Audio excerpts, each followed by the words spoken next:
Hello everybody, मेरा नाम शिवम मिश्रा है और आज बेसिकली हम एक टॉपिक पे डिस्कस करते हैं कि रिसेंटली जो बाराबंकी वाला मामला था जिसमें टोल टैक्स का था, बहुत ही चर्चित मामला था। पूरे देश में अधिवक्ताओं ने इसके खिलाफ में आंदोलन किया। इसमें कुछ लोगों को अरेस्ट किया गया और अरेस्ट करने के बाद जिन्होंने अधिवक्ता के ऊपर कथित रूप से हमला किया और उनको पुलिस ने जेल दे दिया। और आगे ये भी देखा गया कि जिस कोर्ट में जब उनको रिमांड लाया गया, जिस कोर्ट में उनका ट्रायल चलना था, जो जेल चले गए, तो वहाँ पे किसी भी एडवोकेट ने उसकी उस एक्यूज पर्सन को क्या किया, उसकी पैरवी नहीं की, उसकी तरफ से बेल एप्लीकेशन फाइल नहीं किया, जिससे मतलब कि वो पर्सन जेल में रह गया। तो मतलब इसे बाइकआउट कहा जाता है। जैसे एडवोकेट के अंदर ये चीज़ें तो बिल्कुल सही बात है कि उनके अंदर इस बात का यूनिटी है कि उन्होंने इसको बाइकआउट कर दिया कि कोई भी पर्सन, कोई भी एडवोकेट इस व्यक्ति के लिए लीगल रिप्रेजेंटेटिव नहीं बनेगा, मतलब कोई वकील वकालतनामा नहीं लगाएगा।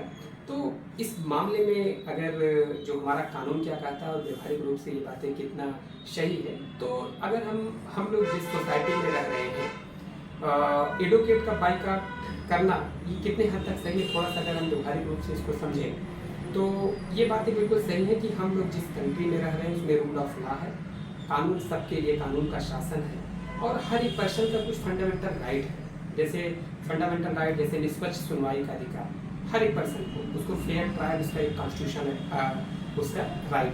दूसरी चीज़ें क्या है कि article 21 right to life and personal liberty, ये उसका फंडामेंटल राइट है जो हमारे संविधान ने सिटीजन को गारंटेड किया है। आर्टिकल 22 भी है, ये भी एक फंडामेंटल राइट है जिसमें यही है कि गिरफ्तारी के बाद एक्यूज पर्सन को उसको लीगल रिप्रेजेंटेटिव यानी वकील का अधिकार है, ये उसका कॉन्स्टिट्यूशन राइट है, ये इसका फंडामेंटल राइट है। और एक चीज़ें और है कि अगर जो हमारे यहाँ प्रिंसिपल्स ऑफ नेचुरल जस्टिस भी फॉलो किया जाता है कि हर एक पर्सन को निष्पक्ष सुनवाई का निष्पक्ष उसका सुनवाई हो, उसका भी उसको अधिकार प्राप्त है। तो हम लोग जो सोसाइटी में रह रहे हैं मोटे मोटे रूप से वो रूल ऑफ लॉ से गवर्न होता है।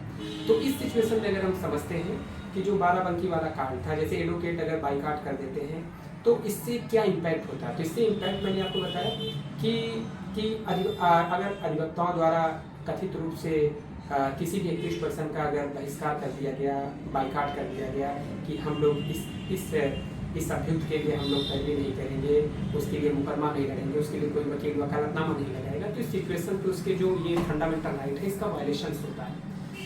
और क्योंकि उनको भाई कोई वकील उनके लिए करेगा नहीं, तो डेफिनेटली उनको जेल में रहना पड़ेगा। बेल कैसे फाइल होगा। अच्छा, लेकिन प्रेजेंट टाइम में थोड़ा सा अगर हम देखेंगे, अभी डिस्ट्रिक्ट जज के यहाँ जो होता है कि अगर प्रेजेंट टाइम में देखिए, वैसे डिस्ट्रिक्ट लीगल सर्विस अथॉरिटी है, नालसा है, ये सब बॉडीज़ हैं जो लोगों को फ्री कानूनी सहायता देती हैं। और स्टेट गवर्नमेंट की भी रिस्पॉन्सिबिलिटी है कि हर एक पर्सन को एक्सेस टू जस्टिस उसका फंडामेंटल राइट है। तो स्टेट गवर्नमेंट के लिए भी 39A में कॉन्स्टिट्यूशन में इसके लिए भी बनाया गया है। तो डिस्ट्रिक्ट लीगल सर्विस अथॉरिटी जो है, विधिक सेवा प्राधिकरण, उसकी तरफ से उसको वकील मिल जाता है। लेकिन व्यवहारिक रूप से जो देखा जाए, मोटे लेवल पे देखा जाए, अगर हर एक अधिवक्ता किसी को बाइकआउट कर देते हैं तो उसका फेयर ट्रायल जो उसका कॉन्स्टिट्यूशन राइट है वो उसका वायलेशन होता है। राइट टू लीगल रिप्रेजेंटेटिव उसको नहीं मिल पाता। भाई जब वो वकील कोई वकालतनामा लगाएगा ही नहीं तो उसका वो फंडामेंटल राइट है फेयर ट्रायल कहाँ से हो पाएगा। भाई वो अपनी पसंद का वो वकील करना चाहता है, कोई वकील लगाएगा ही नहीं तो उसको कहाँ से मिल पाएगा। इस तरीके से देखा जाएगा तो उसके मौलिक अधिकार से प्रभावित होंगे। और न्याय का जो मूल सिद्धांत है उस पे क्या होता है, निष्पक्ष उसकी सुनवाई हो, स्वतंत्र सुनवाई हो, ये भी उसका फंडामेंटल राइट है। जब जिस जगह का जो मामला था, अगर वहाँ के सारे वकील, सारा बार का एसोसिएशन, सारे वकील अगर वकालतनामा नहीं लगाएंगे तो उस मुलजिम लोग हैं जो जेल में हैं, उनको बेल में, उनके फेयर ट्रायल में प्रॉब्लम होती है। अच्छा, ऐसी जो सिचुएशन थी, इन्हीं सब चीज़ों को ध्यान में रखते हुए अभी रिसेंटली का बात सुप्रीम कोर्ट ने इन सब चीज़ों को कंसिडर किया, क्योंकि भाई उसका जो न्याय का जो मूल सिद्धांत है फेयर ट्रायल और राइट टू लीगल रिप्रेजेंटेटिव, इसको वंचित किया जा रहा है। अगर बाराबंकी का जैसे मामला था तो बाराबंकी कोर्ट में इसका ट्रायल चलेगा, लेकिन वहाँ पे क्या होगा, जब कोई वकील वकालतनामा नहीं लगाएगा तो इस सिचुएशंस पे उसके लिए ये परेशानी होगी, उसके फंडामेंटल राइट का वायलेशन होगा। तो इस सिचुएशन में सुप्रीम कोर्ट ने क्या किया, उस केस को ट्रांसफर कर दिया। इसके पीछे का रीजन ये है। तो क्यों, दूसरी चीज़ ये भी है कि न्याय न केवल होना चाहिए बल्कि वो दिखना भी चाहिए। अच्छा, अगर सुप्रीम कोर्ट ने इसलिए ट्रांसफ़र कर दिया बाराबंकी से, उसको दिल्ली के कोर्ट में ट्रांसफ़र कर दिया, 30,000 कोर्ट में रिसेंटली में ट्रांसफ़र कर दी। इसलिए ट्रांसफ़र कर दिया क्योंकि भाई उसको उसका फेयर ट्रायल, उसका कॉन्स्टिट्यूशनल राइट और न्याय ऐसा नहीं होगा कि अधिवक्ता वर्ग अगर उसका विरोध कर रहे हैं, उसको बाइकआउट कर रहे हैं तो उसको न्याय नहीं मिलेगा। न्याय पाना उसका संवैधानिक अधिकार है। इसको दृष्टिगत रखते हुए कि न्याय सिर्फ होना नहीं चाहिए, वो दिखना भी चाहिए, इसको ध्यान में रखते हुए सुप्रीम कोर्ट ने उस पूरे ट्रायल को 30,000 कोर्ट में ट्रांसफ़र कर दिया, जिससे उसके जो फंडामेंटल राइट है वो वायलेशन ना हो। किसी भी परिस्थिति में देखिए, हम भारत में रह रहे हैं, हम इस कंट्री में रह रहे हैं, किसी भी परिस्थिति में मैं चाहे उसके अगेंस्ट में कितनी भी ग्रीवियस लेवल के एलिगेशन है, जैसे कसाब वाला मामला था, उसको भी लीगल रिप्रेजेंटेटिव का उसका फंडामेंटल है, उसको भी पूरे प्रोसेस से उसको पनिशमेंट दी जाएगी। ऐसा नहीं कि उसको हमारे यहाँ देखिए सऊदी अरब हो गया या अरब कंट्री की इस तरह हमारे यहाँ नहीं कानून है किसी को फांसी दे दिया जाए, पत्थर मार के मारा जाए। हमारे यहाँ जो कानून बनाया गया, जो कॉन्स्टिट्यूशन है, जो प्रोसीजर है, उसी के हिसाब से सारे लोगों को ही उसकी कार्रवाई। कसाब को भी पूरा जुडिशियल प्रोसेस से ही उसका सारा चीज़ें हुआ, उसके बाद उसको पनिशमेंट दिया गया। उसको भी वकील मिला।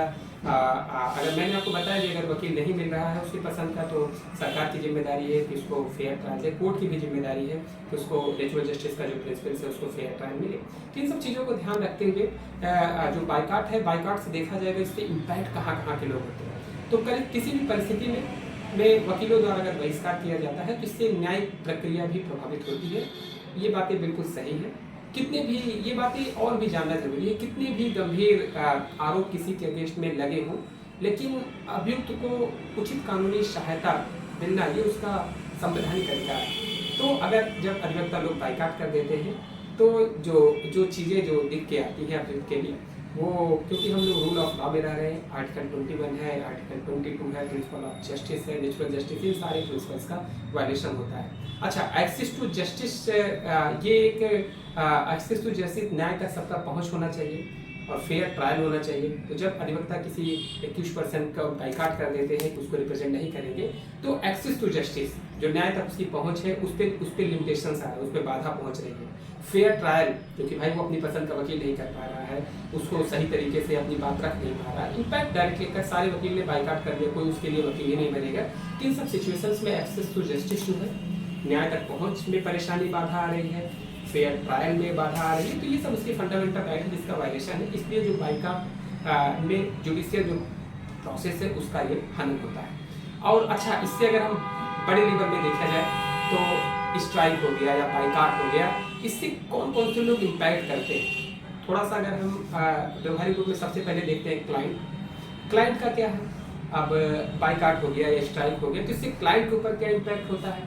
तो क्लाइंट के लिए जो सबसे बड़ा इम्पैक्ट होता है, क्योंकि देखिए हम लोग जिस सिस्टम में रह रहे हैं कि एक जज रहता है, एक प्रोसिक्यूशन साइड से, कंप्लेंट साइड से, विक्टिम साइड से, एक साइड से वकील रहते हैं, दूसरी एक्यूज साइड के डिफेंस लॉयर रहते हैं। मतलब जब तक तीनों लोग हम लोग जिस सिस्टम में काम कर रहे हैं, जो जुडिशियल सिस्टम होता है, जब तक तीनों लोग एक साथ नहीं होते हैं तब तक आगे की कार्रवाई नहीं होती। सपोज दैट अगर जज नहीं है, दोनों वकील हैं, प्रोसिक्यूशन साइड से, डिफेंस साइड से, क्या तब भी कोई ऑर्डर हो पाएगा या फिर कोई स्टेप प्रोसीडिंग आगे बढ़ पाएगी? इसका जवाब है नहीं। जब जज ही नहीं है तो वो चीज़ें आगे नहीं बढ़ पाएंगी। दूसरी सिचुएशंस कहते हैं, जैसे मान लीजिए सरकारी वकील साहब ही किसी दिन छुट्टी है, जज है लेकिन वो डिफेंस लॉयर नहीं है, डिफेंस लॉयर भी है, जज भी है, लेकिन प्रोसिक्यूशन साइड या कंप्लेंट साइड के वकील नहीं है, तब भी इफेक्टिव जस्टिस के लिए डेफिनेटली जुडिशियल वर्क होने में थोड़ी सी परेशानी है। मान लीजिए सरकारी वकील है, जज साहब भी हैं, बट ये नहीं है, आपके डिफेंस काउंसिल नहीं है, अगर 21% की तब भी प्रोसीडिंग आगे बढ़ेगी, तब भी परेशानी होगी।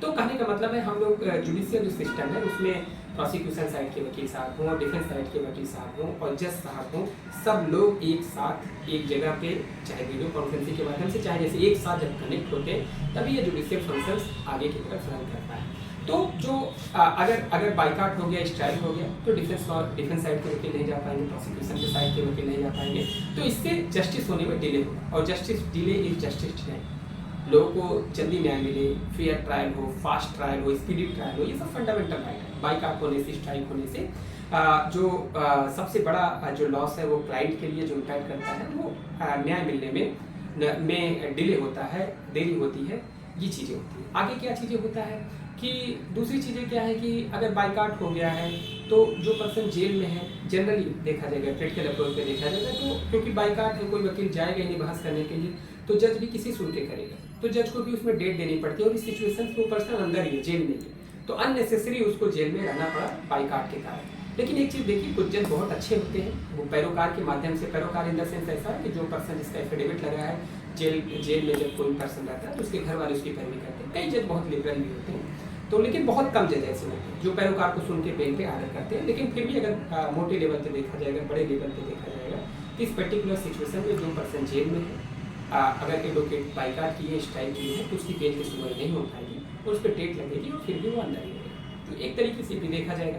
तीसरी चीज़ें क्या है कि जैसे अगर एडवोकेट ने स्ट्राइक किया है तो एक एडवोकेट अंदर नहीं जा पाएगा, तो अंदर नहीं जा पाएगा या फिर अंदर नहीं जाता है तो जज जो भी आर्डर करेगा तो निष्पक्ष नहीं हो पाएगा। जैसे प्रैक्टिकल अप्रोच में अभी आज की सिचुएशंस में अगर देखें, अगर वकील लोग बाइकाट किए हैं, कोई वकील अंदर नहीं जाता है, फिर भी जो सरकार जो प्रोसिक्यूशन ये बहुत बड़ी कमी है। ये इसके बारे में मैं बहुत चिंतित भी हूँ और बहुत गलत भी है कि जो सरकारी वकील लोग होते हैं वो क्या कर देते हैं, वो examination in chief defence council के बिना, क्योंकि वो भाई उनकी भी गलती, वो बाइकाट किए हैं, वो कोई अंदर जा ही नहीं रहा, इस बीच में वो क्या कर देते हैं, वो चीफ लिखा देते हैं। जबकि सही क्या है कि जो गवाही हो तो 21% इन पर्सन अपीयर हो और या फिर उसके एडवोकेट के अपीयर हो, तभी गवाही होनी चाहिए प्रेजेंट टाइम में, मतलब जो कानून कहता है। बट बाइकाट किए हैं, तो सबसे ज़्यादा नुकसान जो बहुत चिंता के विषय है कि जो सरकारी वकील होते हैं एग्जामिनेशन इन चीफ एकदम रटे रटाए मैनर में लिखा देते हैं। इससे सबसे ज़्यादा नुकसान बाद में अगर बहुत इफेक्टिव क्रॉस एग्जामिनेशन हो तो इससे सबसे ज़्यादा नुकसान होता है। आजकल हम लोग यही बिल्कुल देखते हैं, एडवोकेट के बाइकाट करने से सबसे ज़्यादा जो मजबूत हुआ है वो मजबूत सिर्फ प्रोसिक्यूशन है। सरकारी वकील के पास बहुत अच्छी रेमेडी मिलती है, वो लीडिंग क्वेश्चन एग्जामिनेशन चीफ में नहीं कहा जा सकता, लेकिन वो इन सब चीज़ों को सेपरेट करते हैं क्योंकि एडवोकेट जा ही नहीं रहा है। तो इस बीच में वो क्या कर देते हैं, वो पूरा चीफ लिखा देते हैं और चीफ बहुत कंटेस्टेड लिखा देते हैं। एवन दैट इतना कंटेस्टेड क्योंकि वही बोल के लिखा देते हैं। प्रैक्टिकल अप्रोच जो सही चीज़ें जो है, ऐसा नहीं होना चाहिए लेकिन ऐसा हो रहा है। तो एक तरीके से उसका निष्पक्ष सुनवाई का जो अधिकार है उसका उल्लंघन हो रहा है। ये बहुत गलत बात है, बहुत गलत प्रैक्टिस है, लेकिन ऐसा हो रहा है, इस पर कंट्रोल करना चाहिए। खैर, जब बाइकाट आप खुद किए, एडवोकेट खुद किए, खुद अंदर नहीं जा रहे हैं, तो इसमें क्या किया जाएगा? वैसे जो कानून बनाया गया है, कानून में सिर्फ गैंगस्टर एक्ट ऐसा है जिसमें अगर वकील साहब, अगर 21% या उसके वकील साहब नहीं है, 21% की अब्सेंस में भी, 21% की अनुपस्थिति में भी एग्जामिनेशन चीफ लिखाया जा सकता है। ऐसा गैंगस्टर एक्ट में प्रोविजन है। बाकी एक्ट में, स्पेशल एक्ट को छोड़ दिया जो हमारे जो IPC थे या BNS हैं, उन सब चीज़ों में ऐसा कोई प्रोसेस नहीं। जो स्पेशल एक्ट है, पासपोर्ट हो गया, चाहे SC/ST हो गया, इन सब चीज़ों में ऐसा कोई प्रोसेस नहीं। तो जो प्रोसेस है वो ये है कि भाई कि चीफ, एग्जामिनेशन चीफ या फिर जो भी चीज़ें हैं, जो एविडेंस हो वो 21% के प्रेजेंस में हो और उसके सामने ही लिखाया जाए या उसके एडवोकेट की उपस्थिति में लिखाया जाए। नहीं तो ऐसा सच माने नहीं, क्योंकि प्रेजेंट टाइम में जब बाइकाट करेंगे कोई अंदर जाएगा नहीं, तो सरकारी वकील साहब इसका लिखा देते हैं। तो ये भी एक बहुत बड़ा नुकसान, इसमें क्लाइंट का ही नुकसान, इसमें सबका नुकसान, वकील साहब का व्यक्तिगत नुकसान। कैसे अपने क्लाइंट को जस्टिस आप दिला पाएंगे?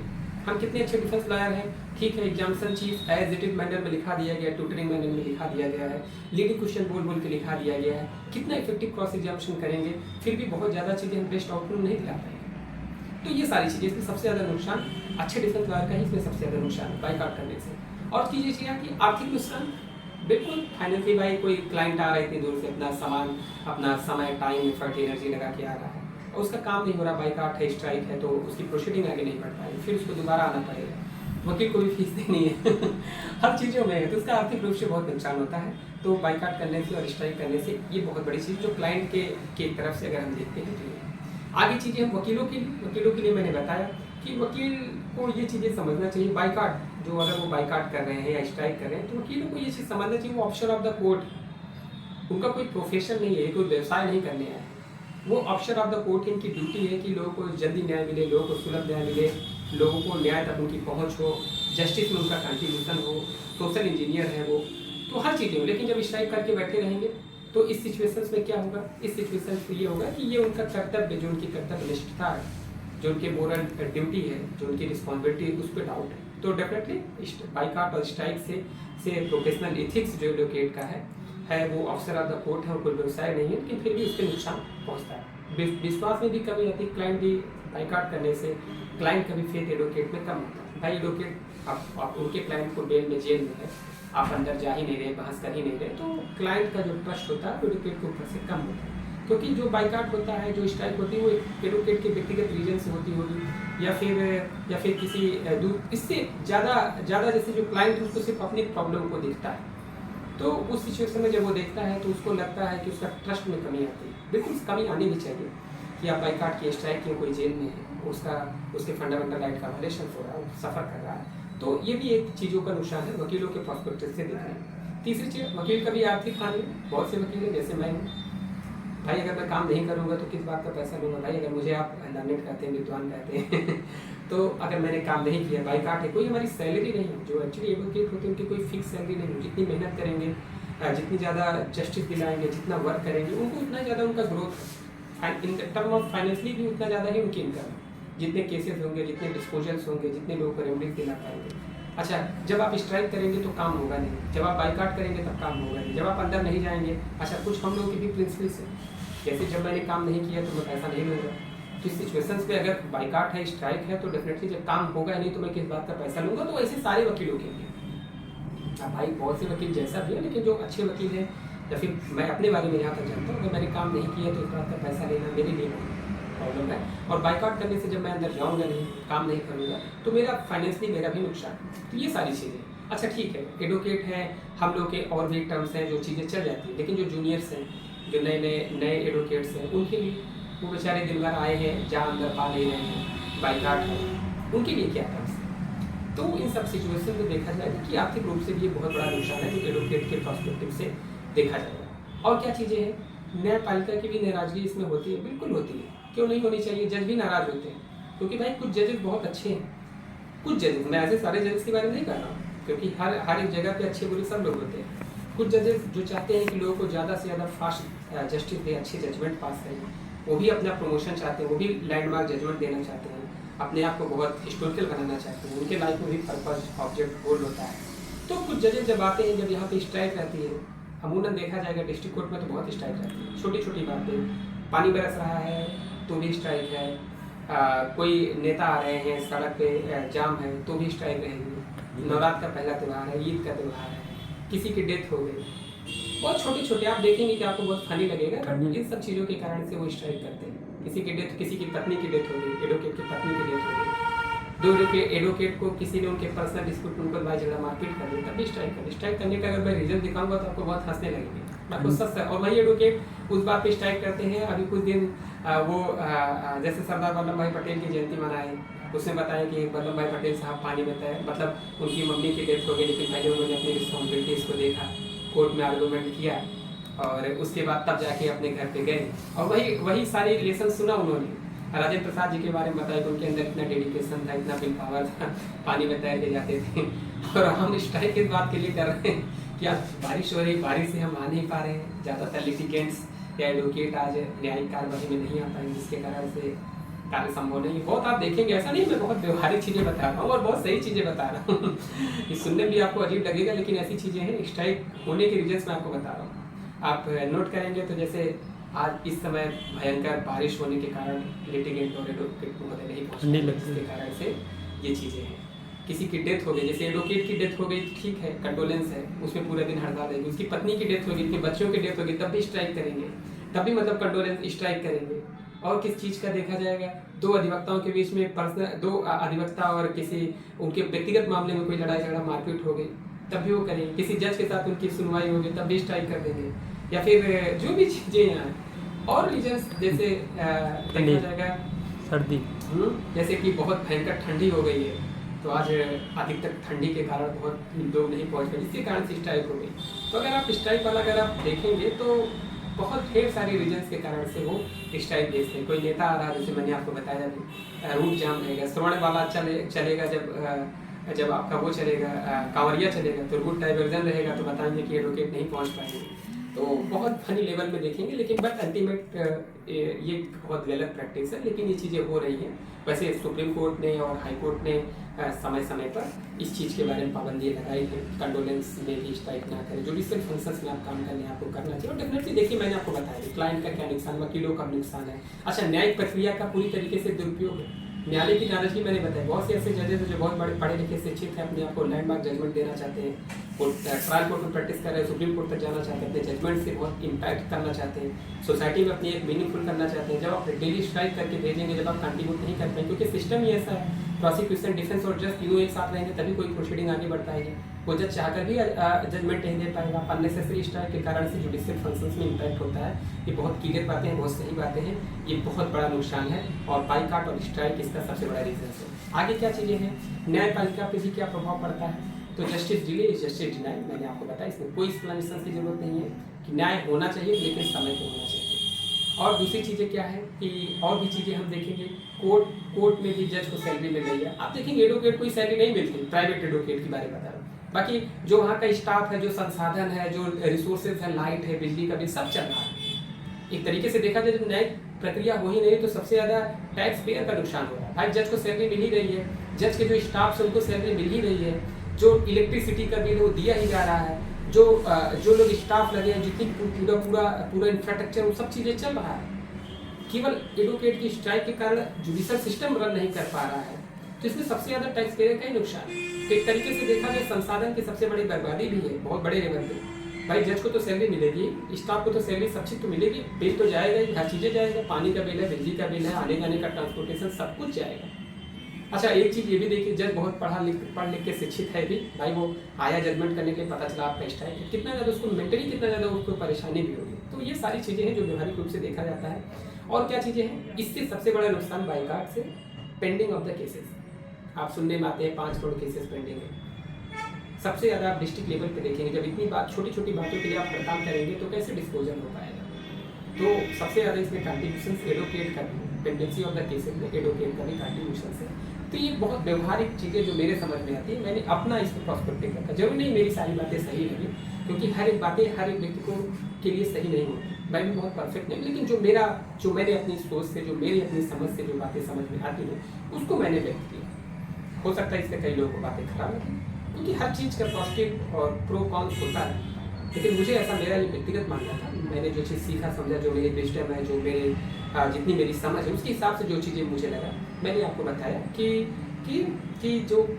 जो बाइकआउट होता है, जो स्ट्राइक होती है, उससे कितने लोग इम्पैक्ट करते हैं। और व्यक्तिगत रूप से मैं बिल्कुल स्ट्राइक और बाइकआउट के फेवर में नहीं रहता। मुझे ऐसा मानना है कि ठीक है, हमारी कोई सैलरी है नहीं, और अगर हमको समय मिला है, ठीक है, हम किसी के अंदर जॉब नहीं कर रहे हैं फिर भी, लेकिन हमारे अंदर भी अपना एक ऑब्जेक्ट है, हमारे अंदर भी अपना एक मोटो, हमारा अपना गोल है कि हमको बहुत अच्छा करना है, कम समय में अच्छा करना है। जब आप स्ट्राइक करके, बाइकआउट करके अपने आप को कंट्रोल किए रहेंगे तो क्या मतलब है भाई, हमको तो और ज़्यादा मेहनत करनी चाहिए।